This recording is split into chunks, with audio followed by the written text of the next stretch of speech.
O Flamengo testa variações táticas e faz uma exibição bastante ruim na sua despedida da torcida antes do Mundial de Clubes. Afinal de contas, quais foram esses testes? Essa despedida preocupa para a viagem, preocupa para essa competição que pode ser uma das mais importantes aí da história do clube rubro-negro? Quais são, né? O que isso quer dizer? O que esse jogo pode querer dizer para a sequência aí dessa próxima competição do Flamengo? Vamos falar disso nesse vídeo agora, repercutindo a atuação do Flamengo no 1-0 diante do Boa Vista no Maracanã. Eu vou rodar a vinheta, deixa o teu like aí enquanto isso.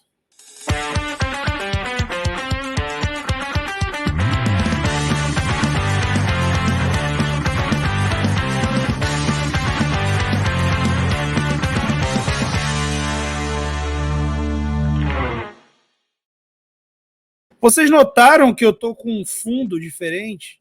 Pois é, esse é o fundo do Falsa Prosa.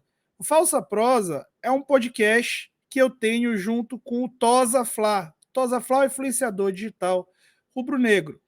E eu queria pedir para vocês, humildemente, que se inscreva no canal do Falsa Prosa no YouTube ou siga a gente nos agregadores de podcast mais variados.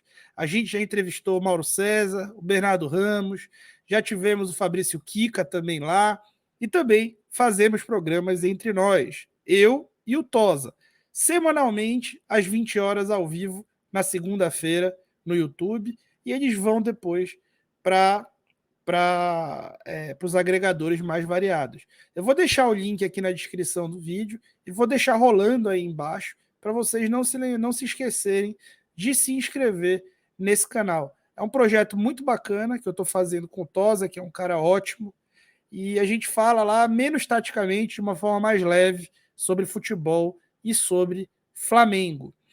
Além disso, eu queria chamar vocês para se tornar membros desse canal. O membro desse canal tem acesso às transmissões táticas que eu faço no Telegram.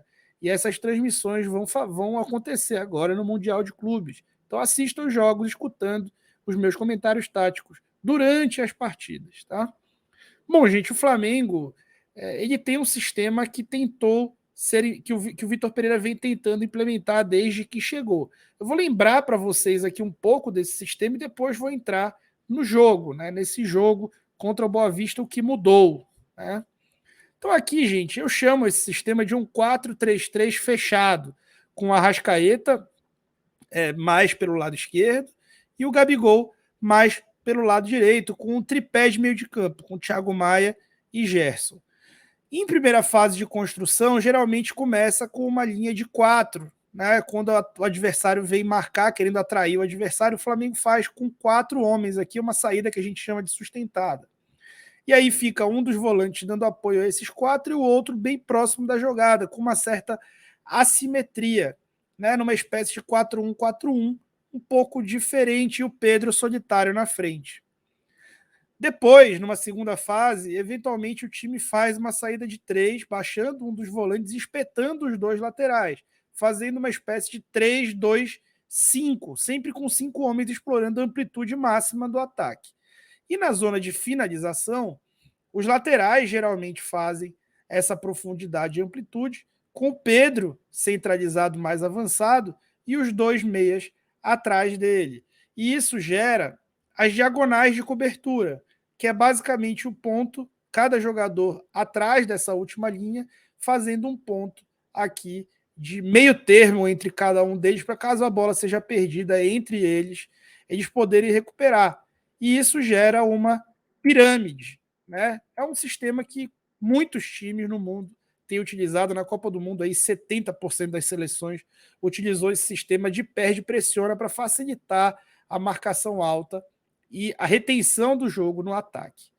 Bem, vamos lá agora falar sobre o que aconteceu nessa partida contra o Boa Vista. O Losango voltou mais ou menos, tá? Mais ou menos. Não dá para dizer que não, mas também não é igual ao que o Dorival Júnior fazia. O que aconteceu? O Arrascaeta ficou centralizado, realmente formando um losango entre Gerson e Everton Ribeiro, com Pedro e Gabriel mais alinhados na frente, como uma dupla, e o Gabriel, especialmente no primeiro tempo, não fazendo tanto esse meia que ele tem feito com muita competência nesse início de temporada. E aí, um dos segredos disso tudo está nos laterais. Os laterais que começaram jogando, eles têm características diferentes, como o Vitor Pereira destacou na entrevista, características diferentes daqueles que têm sido os titulares. Ayrton Lucas e Varela têm sido os titulares, são jogadores de mais profundidade, ataque vertical, fazendo aquele sistema que eu mostrei para vocês, chegando à linha de fundo. Essa linha de frente ela precisa formar ou um W, como eu mostrei para vocês naquela imagem, ou um M, para que tenha essa diferença de alturas entre os jogadores e a criação das diagonais de cobertura. Como o Mateuzinho e o Felipe Luiz são mais construtores, o que aconteceu? O Gerson fazendo um pouco mais a amplitude do que o próprio Felipe, o Felipe subindo por dentro, mais ou menos na posição do Gerson, e a mesma coisa acontecendo do lado direito, com o Gabriel ou Everton Ribeiro fazendo essa amplitude do outro lado, e o Mateuzinho subindo muito por dentro. A pirâmide seguiu acontecendo com um formato um pouco diferente nessa reta final. Ao invés de um W, um M, mas com as diagonais de cobertura preservadas entre eles. E aí, gente, isso é uma mudança, sim, estrutural, tá? Mas é uma mudança que muda pouco, é uma mudança tática, mas é uma mudança pouco estrutural, que muda pouco o time taticamente. As trocas entre as casinhas continuaram acontecendo, então o Everton Ribeiro eventualmente fazia esse jogador de volante, o Mateuzinho eventualmente fazendo amplitude, a mesma coisa entre Gerson e Felipe Luiz. A gente viu o Arrascaeta terminando o jogo ali antes dele sair, fazendo essa função aqui mais recuado, com o Everton Cebolinha entrando. O Gabigol fazia muitas vezes essa amplitude, e aí o Mateuzinho baixava, né, para fazer esse médio junto com o Gerson. O Everton Ribeiro fazendo meia e o Arrascaeta fazendo o atacante. Então, de fato, aconteceu sim, né, esse losango que foi alertado primeiro nas redes sociais pelo Pedro Henrique Torre, ótimo jornalista da ESPN, que estava lá no local, no Maracanã, e alertou. Isso fez com que o Arrascaeta se movimentasse menos em campo. E a gente vem aqui destacando no canal que o Arrascaeta é um jogador que tem tido dificuldade de executar as recomposições por questões físicas, provavelmente. Tem sido substituído em todos os jogos e tem deixado a desejar nas recomposições.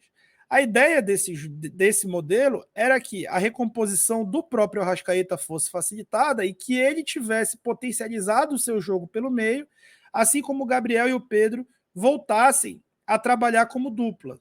Nesse modelo, o Gerson acabou recompondo muito mais pelo lado esquerdo e o Arrascaeta acabando recompondo por dentro ao lado do Thiago Maia com o Everton Ribeiro. O que aconteceu é que o Arrascaeta acabou não recompondo muitas vezes, até porque o Boavista não exigia tanto ofensivamente, tá?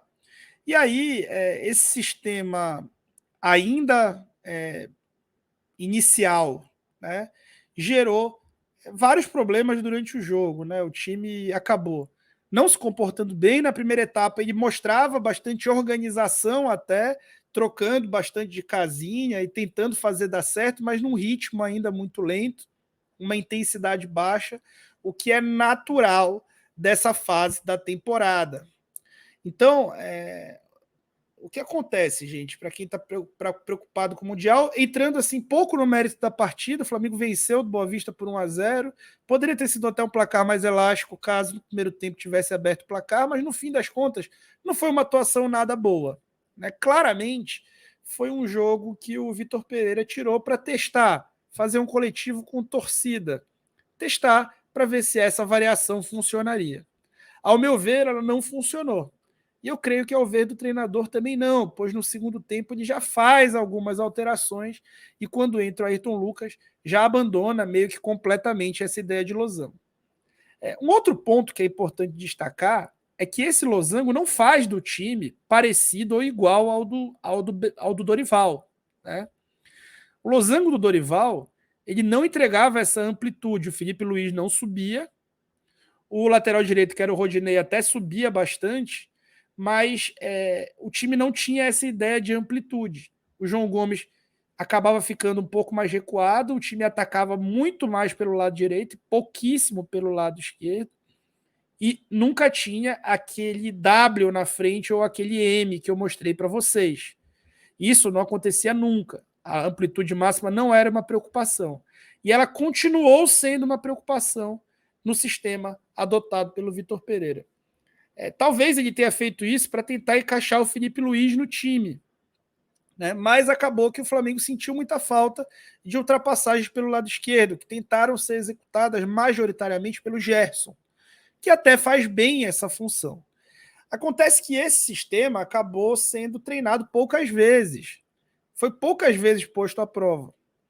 E, na meu ver, foi reprovado nesse jogo. Creio que no Mundial ele não vai iniciar nesse formato, e sim naquele formato que ele tem executado ao longo desse início da temporada, que eu já mostrei para vocês amplamente.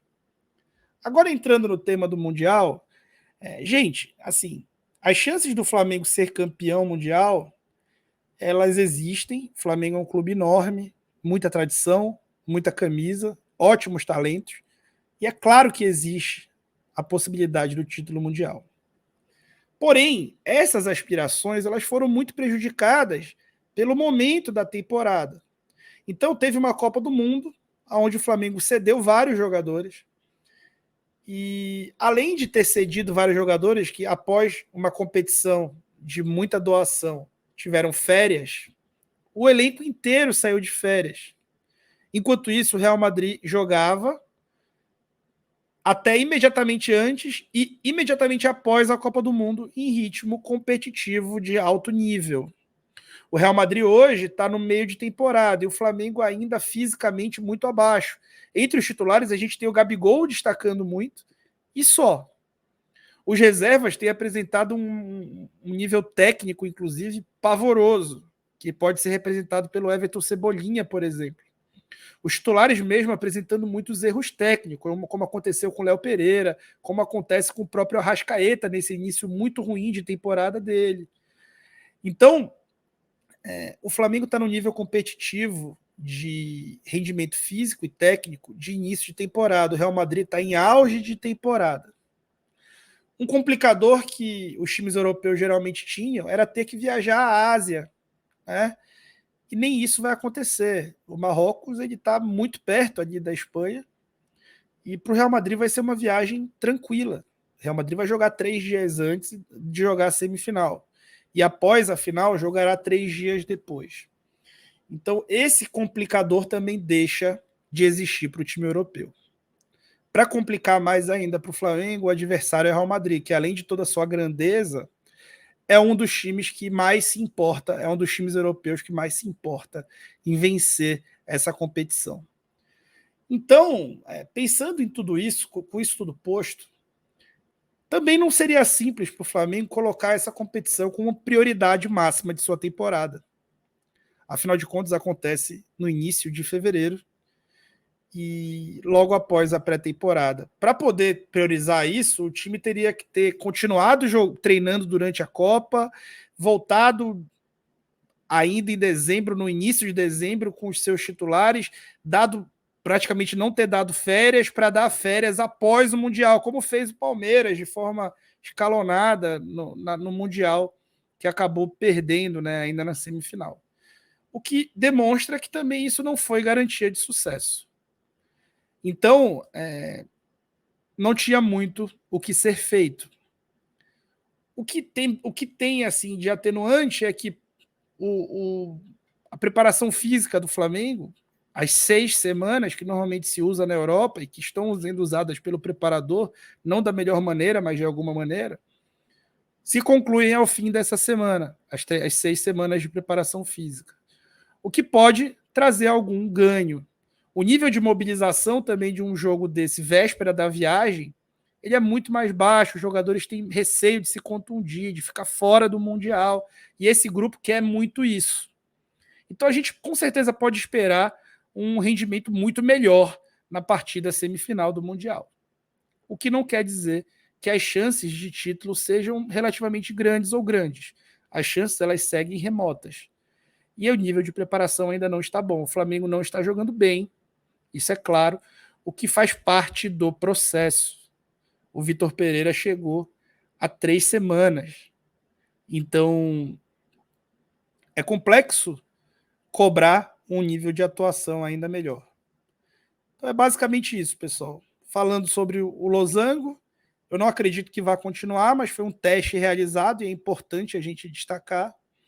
E um pouquinho sobre o Mundial, que a torcida tem que enxergar como uma possível cereja no bolo e o Flamengo tem que fazer uma atuação honrosa e tentar o título, competir pelo título.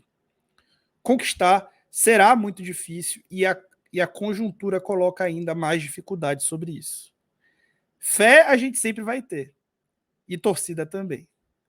É isso. Se inscreva no canal, deixa o teu like, se inscreve no canal do Falsa Prosa.